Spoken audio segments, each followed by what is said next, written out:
আসসালামু আলাইকুম। এটা হচ্ছে চট্টগ্রামের মিরসরাই উপজেলার অন্তর্গত মহামায়া লেক। জায়গাটা খুব সুন্দর।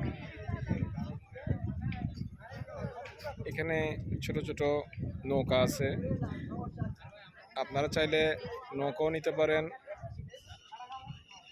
কায়াকিং করতে পারেন দুইজনে। এই যে এখানে একটা ব্রিজ আছে, অনেক সুন্দর, অর্থাৎ অনেকটা চট্টগ্রামের ফজলিকের মতো। আপনারা বাংলাদেশের যে কোনো জায়গা থেকে মিরসরাই উপজেলায় এসে মহামায়া লেক বললে ঢাকা চট্টগ্রাম মহাসড়কের পাশে আপনাদেরকে নামিয়ে দিবে। ওখান থেকে 70 টাকা সিএনজি ভাড়া দিয়ে আপনারা এখানে আসতে পারবেন। আনিস, কেমন লাগতেছে?